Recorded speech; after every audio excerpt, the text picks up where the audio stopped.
Assalamualaikum warahmatullahi wabarakatuh. Bismillah walhamdulillah wassalatu wassalamu ala rasulillah wa ala alihi wa sahbihi wa mawala. Ya ayyuhallazina amanu in tansurullah yanzurkum wa yusabbit aqdamakum. Wahai orang-orang beriman, barang siapa menolong agama Allah, maka Allah menolongmu dan meneguhkan kedudukan.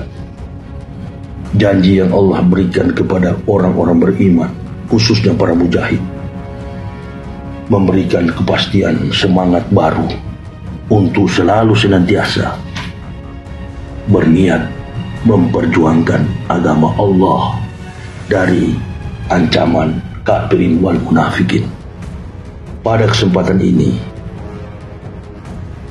subuh hari ini, di tengah kepasrahan minal laila fatahajat bihi, usai melaksanakan tahajud, alhamdulillah, kenikmatan di dalam Islam luar biasa,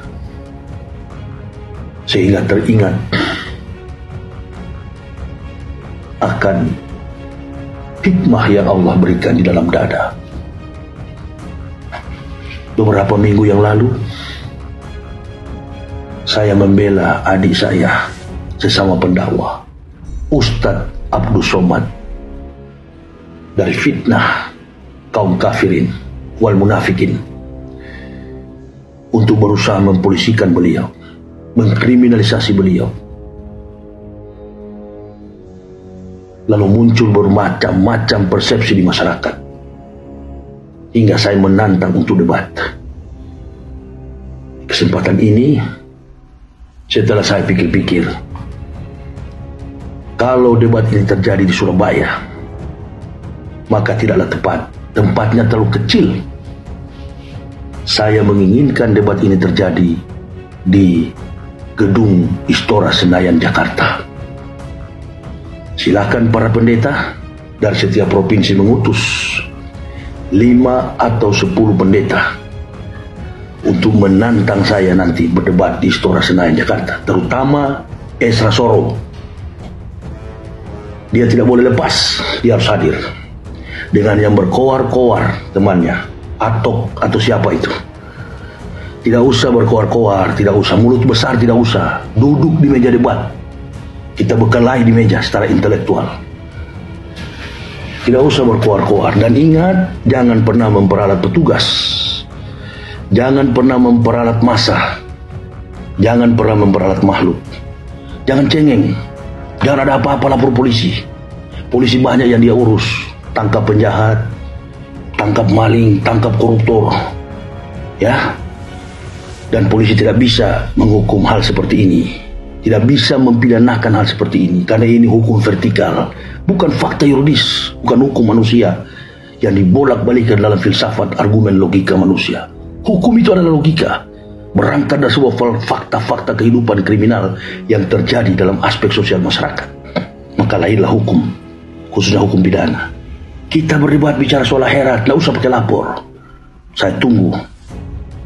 Hai saudara-saudaraku muslim yang kaya, yang berkelimpahan harta, sukseskan acara ini, korbankan hartamu untuk pelaksanaan fasilitas acara ini.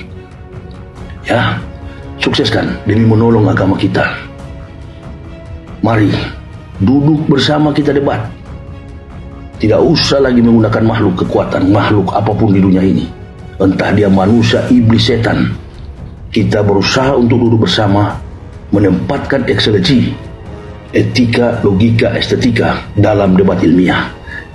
Saya akan pastikan tidak akan menggunakan argumen Al-Quran untuk menyanggah setiap pernyataan yang akan Anda sampaikan. Karena saya sudah tahu kemana Anda melompat. Setiap argumen ketuhanan, setiap pembelaan secara eklesiologi, setiap pembelaan secara teologis, pasti Anda menggunakan ayat-ayat buatan surat Paulus, Paul Epistol. Konon syarat dengan muatan spekulasi ketuhanan Yesus. Saya tidak akan menggunakan Al-Quran, karena Al-Quran bukan kitab pembanding. Al-Quran adalah kitab yang meluruskan, kitab pelurus yang meluruskan segala yang bengkok-bengkok di dunia ini. Pastikan mengkaji kebenaran suatu agama terletak pada filsafat nilai kehidupan manusia yang disebut axiology. Dia harus ditafsir dari sudut pandang itu, secara etika, logika, estetika. Tetapi yang paling penting adalah kebenaran sebuah agama bersumber dari sejarah. Sejarah akan melahirkan kebenaran, kebenaran akan melahirkan teori, dan teori akan melahirkan ilmu pengetahuan. Tidak mungkin kita hidup di zaman modern begini mendapatkan menyembah kepada Tuhan tanpa teori. Di dalam Islam dijelaskan, innal ulama warasatul anbiya. Ulama itu adalah pewaris Nabi. Mempelajari kehidupan, teori, kebenaran, ajaran tauhid Islam, semuanya bersumber dari Nabi turun kepada ulama. Dan Islam mengakui semua Nabi yang diutus oleh Allah. Inilah kemuliaan Nabi kita Muhammad SAW. Sehingga saya tertarik dan memeluk agama Islam. Karena disinilah kehidupan akhirat. Kehidupan di dunia tidak ada arti apa-apa. Akhirat bagi seorang Muslim, al-mu'minuna la yamutuna bal yunqalun. Muslim tidak akan pernah mati, tapi mereka pulang kampung. Karena akhirat, teori Al-Quran sudah menjanjikan itu. Teori Al-Quran syarat dengan kebenaran firman Allah. Dan apabila berdebat nanti, saya tidak akan memakai tokoh yang ada dalam Al-Quran. Saya akan menggunakan satu tokoh yang ada dalam Bible. Siapa tokoh itu? Tokoh itu akan mengungkap segala teori-teori yang susang, teori-teori yang irasional, kontroversial yang tertuang dalam Bible Kristen. New Testament, Old Testament, perjanjian lama adalah adopsi dari kitab Bani Israel yang orang Kristen tolak pemaknaan dan praktik dalam kehidupan keseharian keyakinan Kristen. Oleh dan sebab itu, saya tidak akan menggunakan perjanjian lama, saya akan menggunakan perjanjian baru. Satu tokoh yang akan saya ambil. Tokoh itu bukan Yesus, bukan. Ada satu tokoh yang akan nanti mengungkap bahwa teori yang kalian percaya itu bukanlah firman dari Tuhan. Tunggu. Maka saya sarankan kepada orang-orang mukmin yang diberkahi Allah Subhanahu wa taala dengan kelimpahan harta, sukseskan acara ini dan hadirkan tantangan ini. Jangan menggunakan teologi eksklusivisme. Artinya teologi yang menangkan agama sendiri dengan ayat-ayat sendiri. Karena yang akan hadir saya pastikan pasti ada orang Kristen, ada orang Islam, ada mukmin, ada kafirun, wal munafikun pasti juga ada. Oleh karena itu, tempatkan penjelasan ilmiah untuk memberikan kontribusi, bahkan kesadaran kepada makhluk manusia, sehingga yang muslim, saya sebagai muslim akan menjelaskan tambah kuat, dan insya Allah yang Kristen pun akan percaya lalu masuk Islam. Anda juga begitu. Yakinkan kitab Anda supaya muslim juga percaya. Kalaupun Anda bisa meyakinkan, saya juga bisa percaya. Itu namanya teologi rasional. Teologi yang bersumber dari perkataan firman Allah. Jangan bersifat eksklusif. Jangan bersifat eksklus. Tempatkan teologi yang mampu mengungkap semua pemahaman. Dan kita akan menuju kepada satu tujuan hidup. Menjamin manusia dapat melihat surga walaupun dia belum mati, dia masih di dunia. Ini karena tidak ada kebenaran kecuali bersumber dari teori. Kita tidak hidup di zaman Nabi yang tidak ada kertas, tidak ada pabrik kertas, tidak ada pena, tidak ada mesin ketik, tidak ada laptop. Kita sudah hidup di zaman modern dan bukan zaman para nabi. Tapi sumber teori kita adalah berasal dari para nabi. Sekali lagi camkan baik-baik, satu tokoh yang akan saya pakai untuk mengalahkan Anda. Bersiap-siaplah, jangan mundur, dan jangan pernah memperalat masa Kristen maupun masa Islam. Saya tidak membawahi organisasi Islam, tapi saya membawahi kebenaran Islam. Seluruh umat Islam, saudara saya. Innamal mu'minuna ikhwah. Sesungguhnya sesama muslim itu bersaudara. Asyidau alal kupar, keras dengan kafir. Saya selama ini keras, bukan karena saya benci, tetapi mengajarkan kebaikan. Asyidau alal kufar, keras dengan kafir, supaya mereka masuk Islam. Itu pun tergantung izin dari Allah. Tidak ada paksaan memeluk agama Islam. La iqra' fiddin. Saya masuk Islam bersama istri dan 3 orang anak tanpa ada paksaan. Asli petunjuk dari Allah Subhanahu wa Ta'ala, berdasarkan keterangan kebenaran Al-Quran yang saya dapati, dan ketidakbenaran kitab yang Anda yakini bukanlah firman dari Tuhan. Pastikan saya akan buktikan dengan satu tokoh yang ada dalam Bible. Saya tidak akan sebutkan siapa nama tokoh ini. Nanti Anda bisa berdalih. Dan kalaupun Anda berdalih, saya sudah dapat pastikan juga kemana Anda melompat. Pasti Anda menggunakan kitab-kitab karangan Paul. Dan lebih mudah saya akan patahkan, karena semuanya bersumber dari makna spekulasi filsafat, tanpa dasar historis kritis, tanpa pernah sistematis, dan tidak pernah berhubungan dengan fakta kehidupan Isa. Paulus lebih mudah 8 tahun dari Al-Masih, atau Yesus Amasia, atau Yesus Kristus, atau apapun namanya. Tetapi keimanan kita, Anda bicara tentang Tuhan, bertuhan dengan benar. Keyakinan itu bersumber dari Tuhan. Ada keyakinan yang bicara tentang dewa, jangan kepada dewa-dewaan. Anda bicara beriman kepada Tuhan, berarti benar-benar kepada Sang Pencipta. Dan teori pencipta itu turun kepada nabi-nabi. Buktikan itu. Saya akan siap meladeni Anda. Saya tidak perlu pendamping. Boleh dulu di samping saya, tapi jangan bicara. Saya akan bicara, karena memang saya pembicara. Saya Ustadz. Saya Ustadz Muhammad Yahya. Walau ini nggak usah, nggak perlu itu, nggak perlu. Itu tidak menyelamatkan saya. Saya punya harga diri.